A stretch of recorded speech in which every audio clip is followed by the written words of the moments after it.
Ya se está grabando. Ah, es que lo tengo sin sonido, por eso no oíste el recording in Ah, progress. perfecto. Siento medio raro. Sí. Es que estamos en persona, Estamos en persona, cara a cara, pero del otro lado de la sala de juntas. aprendiendo a grabar en persona. Digo, ya lo hemos hecho varias veces. Esperemos, estoy viendo aquí que sí se grabe bien el sonido y ojalá y se esté grabando bien. Canta, porque si no, hay gente que eso es lo que viene a ver. Turururu, turururu. ¿Qué onda, René? ¿Qué onda, Carla? Pues no grabamos la semana pasada, ¿me extrañaste? Sí, pero la verdad es que me gusta mucho grabar con Daniela. Salió muy bien. Estuvo muy, muy padre. Confieso que salió muy bien. Sí, Sí. a mí también me gusta. Pero bueno, entonces, ¿qué? Pues entrevistamos a Marcelo Ebrard la semana pasada. Entrevistamos a Marcelo Ebrard. ¿Aprendiste cosas? ¿Qué te pareció? A ver, a mí me cae muy bien Marcelo. Me caía muy bien cuando era jefe no sé si en esa época todavía se decía jefe de la Ciudad de México o regente o lo que Menos yo. sea. Me caía Ujú. muy bien en esa época. Me caía muy bien de canciller. O sea, es un personaje de la política que me cae bien. Toda una carrera, ¿verdad? Toda una carrera. Toda su vida. Eh, aprendí, a ver, yo creo que aprendí que qué difícil debe de ser esa posición. O sea, yo creo que la Secretaría de Economía, no sé, estoy inventando, pero hay sexenios en los que es una posición muy tranquila, ¿no? Y hay sexenios como este, donde, híjoles, la rifa del tigre. Claro. O sea, renegociar el Temec. Pero ya le tocó a él también la vez pasada. Sí, sí, Desde la otra perspectiva, como canciller. como canciller, ¿no? Sí. Em, ¿Qué otra cosa aprendí? ¿Tú qué aprendiste? No, a ver, o sea, a mí me pareció, digo, incluso pues toda la investigación, como tú sabes, a mí no, normalmente no sigo temas políticos y Sí. pues me metí a investigar antes de entrevistarlo y pues sí es alguien que tiene toda la vida haciendo carrera en el sector público y por lo tanto incluso yo quería justo ver temas de negociaciones y le tocó negociar con los zapatistas o sea, toda su vida ha tenido esto, hay tener que negociar con Con otros contrapartes difíciles. partidos y con cosas de ese tipo y elecciones como tal. Em, yo creo que fue muy contundente con con los mensajes de lo delicado que es la situación actualmente con Estados Unidos, ¿no? Y creo que cuando explica que, Que pues, estamos buscando lo menos peor, de exacto, alguna o manera. sea, como muy realista, ¿no? A ver, estamos tratando con alguien que no cree en el libre comercio, ese es el punto de partida, ¿no? Y nosotros, pues sí, queremos libre comercio y por lo tanto lo que tenemos es que lograr es terminar en una posición más que le beneficie al país, aunque no sea la que teníamos antes, ¿no? Ujú. Que sea mejor que donde estamos los demás, ¿no? Entonces creo que esa parte fue muy claro. A mí, por otro lado, me hubiera gustado ver mensajes más pues también más contundentes, por ejemplo, de la relación con el sector privado, ¿no? Porque yo le preguntaba, o sea, a ver, eh, este gobierno ha hecho una serie de iniciativas de reformas que han sido muy controversiales para la iniciativa privada y por otro lado necesita ganarse la confianza de la iniciativa privada para que haya más inversión pues, cómo hacerle o cuál es la postura, ¿no? Y ahí o sea, Para siento, mí parecía un poco como que tú le querías decir, no tiene el gobierno y por lo tanto la Secretaría de Economía la confianza del sector empresarial y como que él tenía una perspectiva distinta, como de no, cómo no, todos los lunes nos reunimos, sí, sí. anunciamos inversiones y seguramente hay algo de cierto en las dos. Claro, claro, y están participando en las Sí. negociaciones del tratado y demás, pero preparándome para la entrevista me impresionó mucho y como se lo comenté a él ahí, o sea, buscando qué le interesaba preguntarle a empresarios importantes, todas sus posturas eran más bien De reclamo. de reclamo, más Sí. que de querer saber algo, ¿no? Entonces, claramente hay algo que se tiene que trabajar ahí, pero bueno, pues estuvo interesante, ahí está la entrevista completa en Y White Paper. fíjate que yo le pregunté sobre las Afores, que es un punto que tú y yo no nos vemos eye to eye, de si las Afores deberían de invertir más en venture capital o no. Yo creo que sí, tú dices, pues están cuidando el dinero de los ahorradores. Y yo, varias de las preguntas que le hice, bueno, solo nos dio tiempo de hacerle una pregunta, pero parte de la investigación fue leer este artículo que es un artículo que escribió Luis Enríquez en un Substack Y que al final de su artículo dice, yo creo que la presidenta no entiende, o no, más bien, no es que no entienda, no tiene en el mapa Ujú, conciencia de lo que se podría hacer en términos de innovación si invirtiéramos el 3% de las Afores, ¿no? Y fíjate que cuando le preguntamos y habló de eso, me dio esa impresión, y a lo mejor estoy tratando de ser muy positiva, de que de repente dijo, ay, como que no, no sé si lo había pensado, tampoco sé si le toca a él, ¿eh? claro. Pero sí creo que es un tema que a lo mejor el gobierno no tiene tan claro. Pues tienen otras prioridades, Carla, o sea, sin Pues lugar a sí, dudas, ¿no? pues sí, pero mientras tanto, o sea, digo, hoy escrito en un white paper, ¿no? Que se anunció un nuevo fondo soberano de Canadá de Ah, 18.500 sí. millones de dólares, claro, para infraestructura, no para startups, ¿no? Ujú, Pero pues ¿de dónde salen esos 18.500? Seguramente en gran parte de los fondos de pensión. claro. Pero bueno, hablando de fondos de pensiones y muchos dineros y así, yo quiero tocar un tema que es un tema medio viejito en la Ciudad de México, 2, 3 semanas tendrá, pero que es como esta historia que se repite y se repite y se repite. Entonces había este asset manager muy picudo, tenía sus oficinas en el Ritz-Carlton, aparentemente, ya sabes, Ok. mármol, madera de maple, candiles de Checoslovaquia, estoy exagerando porque nunca las vi, pero sí unas oficinas muy, muy, muy preciosas. Y entonces lo que hacían es que te decían, tú te estás convirtiendo en socio de esta empresa y vamos a darles retribuciones, ¿no? Y esas retribuciones van a ser del, no sé, tanto porcentaje de tu capital, ¿no? Ajá. El problema con esto, ¿Es eso? exactamente, Mm. asociados, si ves ahí, dice en la página de internet de Meta Exchange, dice, tenemos más de 1,000 asociados. Lo que quiere decir asociados es gente que puso ahí su dinero.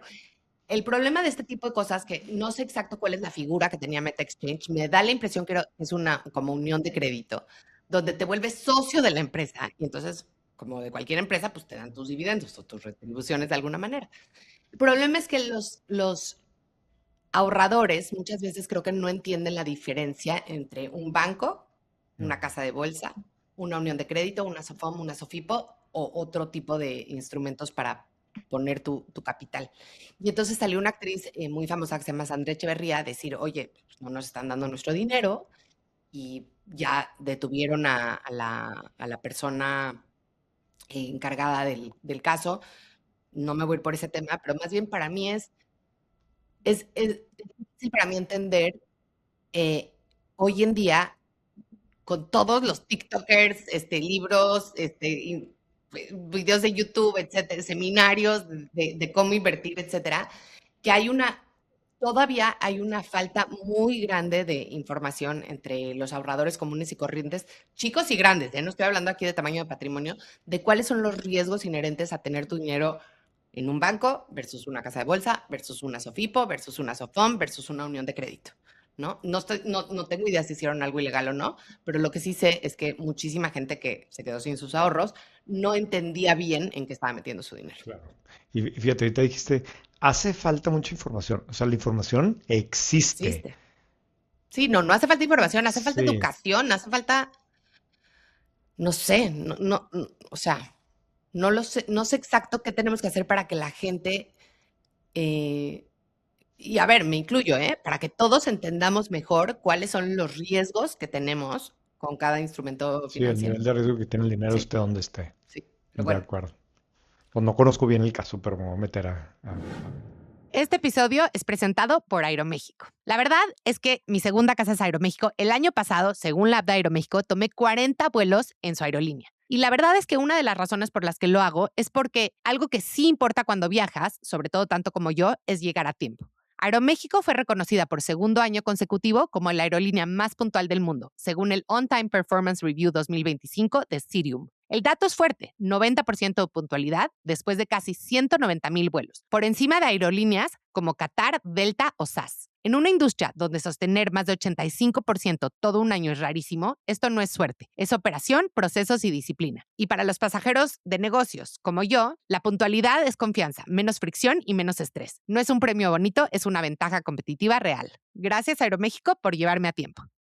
Vamos a empezar porque tenemos muchas noticias. Empiezo, si quieres, con este tema. Digo, Dale. vamos a hacer la siguiente semana, yo creo que el episodio de reportes, de resumen de los reportes trimestrales de las empresas en México. Pero sí, como quiera, creo que podemos empezar con este y adelantando. Porque aparte tuve una discusión yo con una persona hace un par de semanas en un consejo de administración donde esta persona me decía que a Liverpool estaba yendo muy bien, que había platicado con una persona muy cercana y yo le dije, a mí se me hace que no les está yendo tan bien en este primer trimestre y efectivamente ya salió el reporte y tanto Liverpool como Electra están reportando que las tiendas generaron menos ingresos. O sea, el negocio comercial como tal va a la baja, De ¿no? venta de La mercancías, de venta de ropa, mercancías. perfumes, lavadoras. En Liverpool fue un retroceso muy pequeño de 2%, pero que revierte una tendencia de mucho tiempo de estar creciendo. Y en el caso de Electra sí fue más significativo, de 11%, ¿no? Ahora, en el caso de Liverpool, ¿por qué está pasando esto? Pues sí, atribuyen un poco a lo que ya hemos visto con otras empresas también, donde ven consumidores pues, más cautelosos, que no sé cómo mide la tienda. "Oh, este consumidor está más cauteloso". O sea, no sé qué significa cuando dicen eso. Simplemente me imagino que dicen, pues la gente compra menos, ¿verdad? Y menos Este, tráfico en la tienda. menos Eso sí tráfico, lo que pueden medir. realmente eso sí es lo que seguramente ven, pues que hay menos personas en las tiendas. Y además sí destacaron como que las afectaciones con el tema del mencho, que tuvieron que cerrar tiendas por un tiempo y pues todo eso al final del día sí tiene implicaciones, ¿no? En el caso de Electra, disminuyeron las ventas en la categoría de telefonía, de muebles, de línea blanca. Curiosamente, en la más grande para Electra, que son las motos Itálica, ahí no crecieron, pero tampoco decrecieron, ¿no? Entonces eso como que lo amortiguó un poquito. Ahora, estas dos cadenas, como ya lo hemos platicado también antes, el verdadero negocio no está en las tiendas, está en la parte de De servicios financiamiento. financieros. Y ahí sí para que veas que Liverpool crece 12%, ¿no? A ver, yo tengo una duda ahí. ¿Crece porque, por ejemplo, hubo más morosidad y entonces suben los intereses? O sea, no es morosidad, es que más gente ¿O, usa el crédito, a lo mejor. o que hubo, por ejemplo, más fees de pagos tardíos? O sea, puede ser una combinación de cosas, pero es muy probablemente el uso del crédito que genera intereses, es el uso de las tarjetas que genera fees por usar las tarjetas, ¿no? Pues yo creo que es simplemente el valor de la cartera que está generando más lana, ¿verdad? Ahora, Y la ¿tienen? otra cosa que a mí me impactó muchísimo es que más del 50% de las ventas que se hacen en Liverpool son de gente que compra con la tarjeta de Liverpool. O sea, como que me imaginé entrando la siguiente vez que vaya a un Liverpool y voltear a ver a toda la gente y tratar de adivinar si van a pagar con tarjeta Liverpool o no. Sí, grueso. Y, o sea, 8.7 millones de tarjetas. Son muchas tarjetas que se usan, ¿no? O sea, es el emisor de tarjetas Según yo, era el no bancario más grande. más grande de Ujú. México. Pero, ¿cuál de los bancos tiene más tarjetas que estos? No, no. BBVA seguramente. BBVA, Banamex tienen miles de tarjetas. 8.7 millones de tarjetas es, como dices tú, un Chorro. chorro. Bueno, vamos a averiguar, no tenemos los datos a la mano, pero yo creo que debe de ser el número 4 o 5 En total. en Sí, total. probablemente sí. Ujú. Bueno, quién sabe, porque ahora las fintech emiten tarjetas como si fueran Millones, cacahuates. pero Estas estas sí se usan. se usan. Exactamente. Y luego está el caso de Electra, que ahí también Banco Azteca, o sea, la parte financiera del grupo, representa 68% de los ingresos totales de la empresa, ¿no? Entonces, no creció, como fue el caso de Liverpool, pero tampoco decreció. Decrecieron las tiendas, pero no el negocio financiero. Ok, bueno, ahora vamos a hablar de Spotify. Spotify acaba de decir que la plataforma le pagó cerca de 8.200 millones de pesos, o sea, por ahí de 400 millones de dólares. Ya sé que es ya mucho más, pero es más fácil dividir entre 20, de regalías a artistas mexicanos. Claro, pues Esto sí. creció 20% y lo más interesante es que la mitad de esto viene iba a decir radio escucha, pero de gente que escucha fuera de México a Exacto. artistas mexicanos. No sé exacto cómo definan a artistas mexicanos, me imagino que son artistas que tienen su cuenta de banco en México, ¿no? Fíjate que no se me ocurrió preguntar eso, pero seguramente sí. Y ha de haber un pareto enorme. Pero para ponerlo en contexto, esto es más o menos lo mismo que da en un año dividendos Coca-Cola FEMSA Huarca. Exacto. Sí, o sea, esa cifra de 8.200 millones de pesos de regalías a artistas mexicanos el año pasado es más o menos lo mismo que le repartió COF de dividendos a sus accionistas Y o además es un Arca, negocio similar, en cierto sentido. porque Porque es algo, a ver, no es un negocio similar, COF, pero el tema de repartición de dividendos para los ok, accionistas. O sea, tú tienes algo, un activo, en ajá, este caso el artista tiene una ándale, sí. canción, no es Ujú, de que tuvo que subir una ujú. canción nueva, o tú eres tenedor de una acción y esa acción te da dividendos, ¿no? exacto, eso sí es. Y seguramente, como bien dijiste, pues también como así como los dividendos, la mayor parte se va al principal accionista, aquí también seguramente es lo mismo, de esos 8.200 millones de pesos, yo creo que la mayor parte se va a unos poquitos artistas y muchos ganarán poquito, ¿no? No tenemos esa distribución, pero es lo normal, y más en el mundo de los espectáculos, ¿no?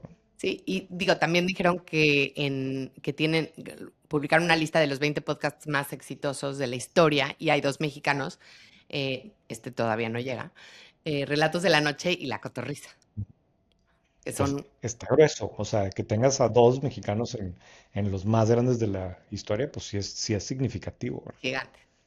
Según las estadísticas que trae Spotify, en 2024 más de 27 millones de personas en México escucharon un podcast, ¿no? En Wow, Spotify, que es como el 20% de la población. wow. Esta nota está interesante. ¿Te acordarás del famoso tema de las SPACs que tuvieron una super boom, eh, COVID y post-COVID, y luego se cayeron todas y demás, ¿no? ¿Cuál es la más famosa? O sea, la más importante en México y que en algún momento de hecho fue, creo que tipo la SPAC más rentable de la historia, ¿no? Fue Betterware. Mm, La salida de Betterware, que fue justo antes de la pandemia y fue un exitazo. Luego ya cuando la ves a muchos años después, como que se regularizó y no está mal, pero había habido un boom. retorno increíble para los que entraron en esa parte, ¿no? Aquí lo interesante es que desaparecieron por completo por 2 o 3 años y ahora empiezan a surgir. Y ahora específicamente, si no me equivoco, el día que está saliendo este episodio, está haciendo el IPO una SPAC de mexicanos en Nueva York. Ojo, hubo muchas SPACs de mexicanos, ¿no? No es algo nuevo, pero en mucho tiempo no habían habido este tipo de vehículos. Ahorita está haciendo su IPO, querían conseguir como $100 millones.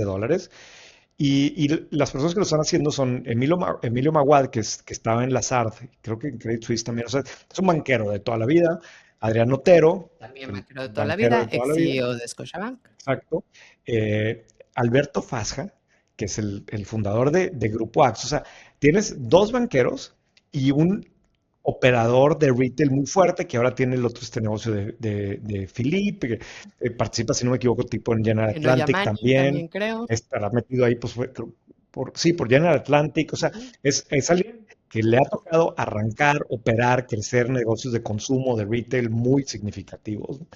Y luego está también Héctor Madero, de Actinver, o sea, otro financiero, ese es el consejo, y Jean-Michel Enríquez de CRIL. Sí.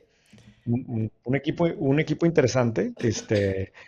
Vamos a ver, o sea, aquí al final, yo, yo creo que el modelo de las SPACs es bien difícil que funcione, ¿no? Han habido casos en la historia muy exitosos y es el tipo de cosa que tienen también alto riesgo y por lo tanto si funciona se vuelve puede ser sumamente rentable. Ellos lo que quieren es encontrar un target, una empresa que puedan comprar específicamente, o sea, dicen que no están limitados a México, pero obviamente como que México lleva la prioridad, pero pudiera ser algo en América Latina o algo incluso en Estados Unidos y sobre todo como que les gusta la idea de que se pueda beneficiar de la relación de México y Estados Unidos si es que sigue existiendo como tal, pero o de la conexión Y me imagino por económica. el expertise de Beto, que es el único que ha operado un negocio, ¿no? Ujú. O sea, y no lo digo en mal, o sea, que el Sí, único sí. que no es banquero o abogado, que también seguramente tendrá que ver con algo que es directo al consumidor, o sea, que es de consumo, o sea, ya sea Pues lo que hace sentido, no tiene que marcas, ser, ¿no? ¿verdad? Sí, no tiene que ser, pero es lo que hace Deportes, sentido, ¿no? Y aquí acuérdense cómo funciona, es que la SPAC hace el IPO, le entra dinero a la SPAC y con eso va y busca qué comprar. o O sea, sea, como un search fund. pues, parecido a un search fund, pero aquí la que compra, o más que comprarla, se fusiona con una organización que normalmente esa organización incluso puede ser más grande que el SPAC, o va a ser más grande que el SPAC, pero automáticamente convierten a esa empresa comprada o fusionada en una empresa pública que en Pública. este caso está cotizando en el New York Stock Exchange, ¿no? Es otra forma de hacer un Un IPO, IPO. ¿verdad? Sin que la empresa lo tenga que hacer. Y yo platiqué con uno de ellos y me dice que, pues, él cree que hay un gran mercado en México de empresas de buen tamaño, medianamente grandes o grandes, que pues esta es la mejor manera que pueden hacer o más eficiente para colocar sus acciones en Nueva York y vamos a ver qué tal. Es Tengo súper pendiente una buena entrevista con ellos. es súper versátil, Alberto Fasca. O sea, si lo piensas, retailero, dueño de un equipo de la Kings League, más bien, dueño de la Kings League, socio de la Kings League, luego IP, eh, y ahora quiere hacer esto, mis respetos. Sí. Y me Vamos, imagino que cuando compras acciones de una SPAC, en lo que estás confiando es en la gente que en la el sacó, equipo, porque no hay claro, nada todavía. claro. Dices, ellos van a, pues, parecido otra vez al Search Fund, pero es como que en otra escala, ¿verdad? Bueno, vamos a hablar de TransUnion. TransUnion es esta empresa que compró a TransUnion de México, que era Exacto. el buró de crédito, Ajá. ¿no? Entonces es una transacción de 930 millones de dólares y reportaron en qué separaron los 930 millones de dólares. 430 millones por las bases de datos, ¿sí? Y 127 millones por la relación con sus clientes y me imagino que el resto en other, ¿no? Sí, sí. O sea, más bien lo que yo quería destacar aquí, esta es una transacción que se anunció desde el año pasado, ¿no? O sea, TransUnion de México es el buró de personas físicas, porque luego hay el buró de personas Morales. morales y luego está el Círculo de otro, el círculo de crédito. crédito y demás. Pero TransUnion, que es la americana, que es súper experta en esto, ya era socia, tenía como el 30% de este negocio y le compró todo lo demás A los bancos. a los bancos que tenían el otro porcentaje.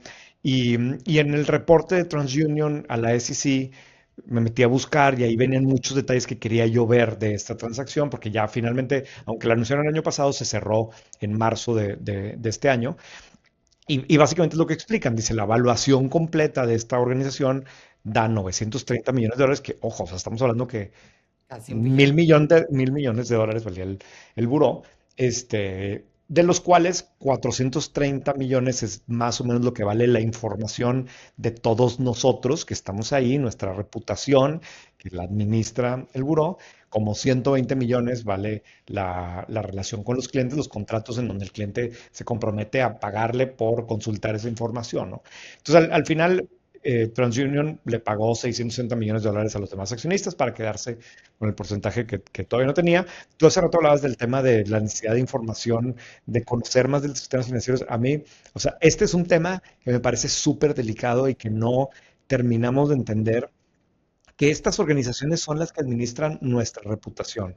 Y Y sabes que yo hasta hace, yo diría que unos 4 años, creía, digo, no era un tema en el que pensaba mucho, pero creía que el buró de crédito era una institución pública. sí, O sea, como que, claro, no, el son gobierno necesita empresas entender, y y es son 100% privada y altísimamente rentable. hiper rentables. O sea, no tiene la rentabilidad de Visa y Mastercard, pero no está tampoco tan Y no lejos, es que ¿verdad? hagan rocket science, o sea, porque los reportes del buró es como que te van diciendo, sí pago, sí pago, sí pago, tiene este crédito, tiene este otro crédito. O sea, es como un gran compilador de información. Conectador, sí, conector, o no Sí, sé hay, cómo. hay un gran valor en eso. Sí, pero este tema yo sí les recomiendo mucho que le echen un ojo. Y incluso en White Paper tenemos un artículo donde explicamos el modelo de negocio, porque nuestra reputación es un activo bien valioso y a veces no nos damos cuenta y ellos son los que la administran, ¿verdad?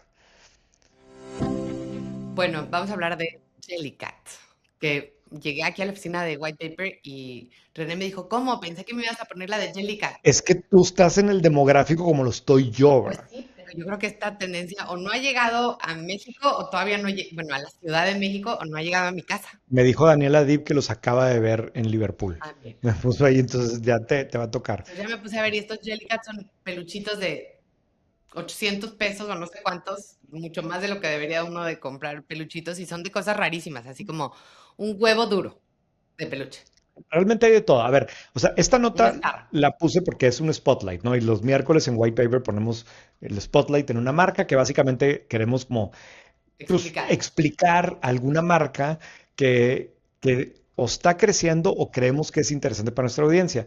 En particular, a mí me encanta poner marcas que sé que son populares con mis hijos y con los amigos de mis hijos, porque quiero suponer que otros papás como yo ven cargos en sus tarjetas de crédito de esas marcas y entonces pues te llama la atención y hoy y hasta te da una cosa para platicar con tus hijos, ¿no? Yo esto obviamente se lo enseñé a Eugenia en la mañana y estaba feliz de ver esto. Pero básicamente Jellicat es una marca inglesa, ¿no? Que la crean en 1999, que hace unos monos de peluche que pues yo los veo iguales que los demás, pero claramente El Eugenia que y sabe, todas sus sabe. amigas, claro, o sea, Tú no hay sabes. una fiebre por esta marca increíble y me consta en niñas de al menos 10 años. Entiendo que incluso un poco más grandes, pero ahí es donde está así como que el énfasis. Y las cifras son impactantes. O sea, entre 2013 y 2022, casi 10 años, las ventas de Jellica pasaron de $7 millones al año a 57 millones. O sea, se multiplicaron 8 veces, ¿no? Casi, en menos de 10 años, que es una locura. Pero de Vendiendo 2022, peluches, o sea, eso es lo vendiendo monos de importante, porque si peluche, estuvieran vendiendo software o o sea, que hasta es como biotecnología, ¿no? commodity. O sea, no es commodity, Pero pero sí, imagínate, súper competido, ¿no? Pero de 2022 a 2024, en 2 años, pasaron de $57 millones al año a más de 450 millones. O sea, explotó la marca post-COVID, en parte, como siempre, TikTok juega ahí un rol. Hoy se venden en más de 80 países. Curiosamente, encontré el reporte del 2024, no el reporte porque no publican reportes privada, pero en otros países como en Inglaterra tienen que hacer como que así es privada, tienes que publicar algo de información y hablan de México, curiosamente, ¿verdad? Pero como lo mencionaron, ¿no? Tampoco gran cosa. Ese año 2024 le distribuyeron a los socios $150 millones en dividendos. Una marca de monos de peluche, ¿verdad? Lo de que es el espárragos de de peluche, de espárragos. brócolis de Hay peluche. de todo, ¿eh? Eugenia tiene unos dragones y tiene una O sea, tortuga ahora y que lo dices, hay un cafecito al lado de donde mis hijas van al ballet que vende croissants de peluche. No sé si sean originales de Jellicat. Ahora me voy a fijar. a lo mejor. Pero bueno, aquí hay un caso de una marca que está explotando en popularidad y que se refleja en los números. Y lo más increíble del mundo es lo que tú dijiste. O sea, eh, imagínate la categoría de monos de peluche. Es decir, voy a crear una marca de monos de peluche O sea, yo y le voy a diría, qué pagarme valiente 150 eres, ¿no? millones Sí. de dividendos. Sí, porque 25 años pensarías que hay después, ¿eh? cero diferenciación. Claro. Sí. Bueno, y cuestan un montón. Ahorita nos metimos a la página y sí, cuestan con 60 euros. Ujú. En fin. Y bueno, Walmart anunció un nuevo negocio que está muy interesante. O sea, lo que dicen es, nos hemos vuelto tan buenos en nosotros darle mantenimiento a nuestras En tiendas Estados Unidos. en Estados Unidos, pero podría llegar a pasar en México pronto, Pudiera ser. ¿no? Que vamos a hacer servicios de mantenimiento. Entonces, básicamente, esta nueva empresa o división dentro de Walmart se llama Upstream Facility Services y hará mantenimiento general, reparaciones, servicios de aire acondicionado, refrigeración, electricidad y plomería. Me imagino que solo para empresas, o sea, no me imagino que lo Para van a hacer otros para casas, para retailers, o otros son los retailers. expertos en arreglar tiendas.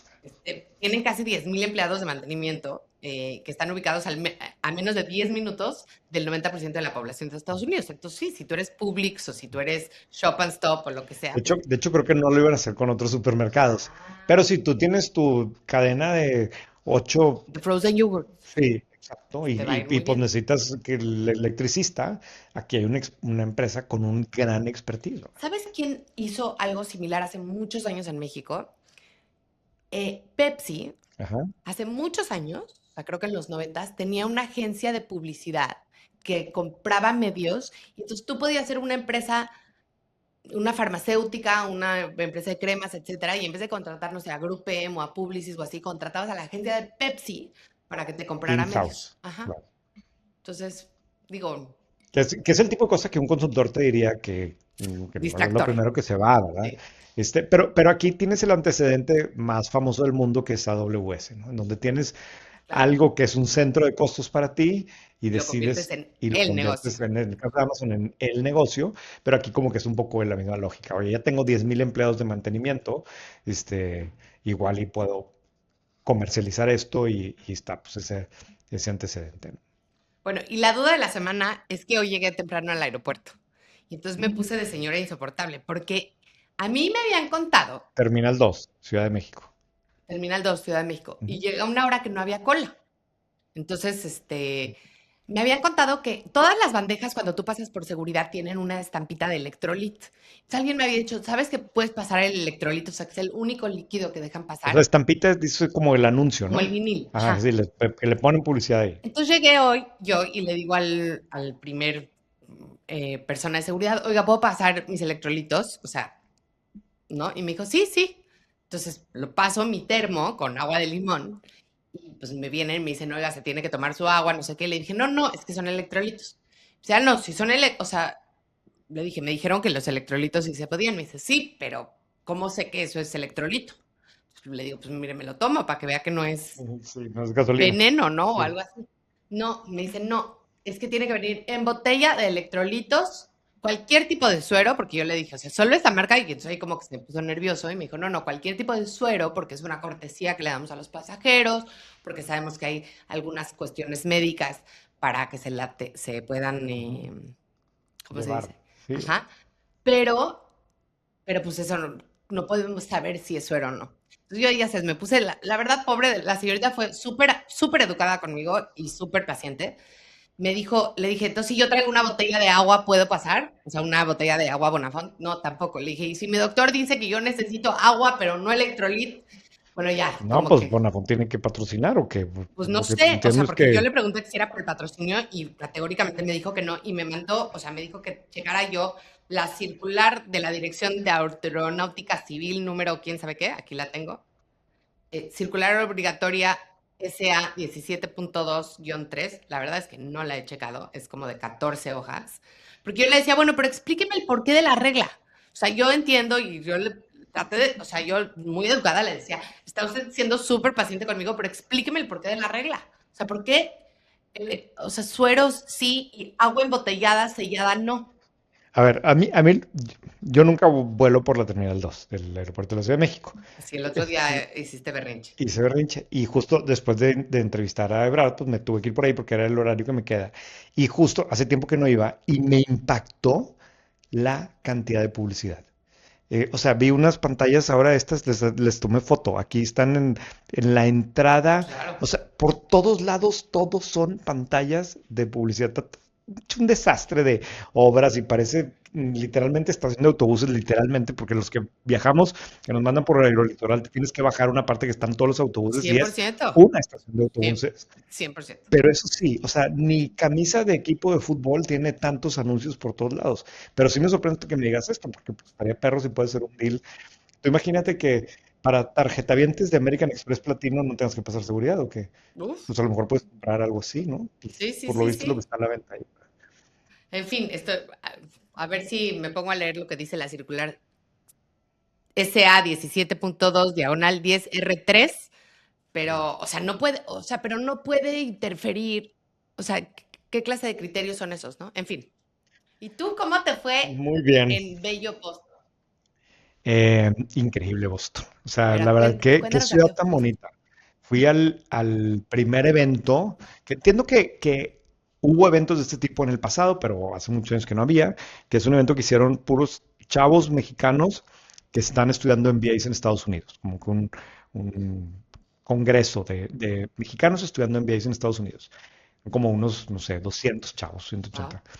Y no sé, te dejan como muy buen sabor de boca, porque es un grupo al final de gente que le está echando mucho, o sea, que tú puedes pensar, incluso otro de los speakers hizo un comentario, a ver, ustedes son extraordinariamente privilegiados, están estudiando un MBA en Estados Unidos, pero al mismo tiempo hay muchos otros que tienen esas mismas condiciones, pero que no se van a echar el GMAT, que no van a aplicar o que no van a ser aceptados o que no, o sea, dentro del privilegio es gente que también está poniendo de su Trabajando parte, duro. ¿no? Exacto, que está poniendo de su parte. Y eso se sentía y se notaba. O sea, me impresionó mucho.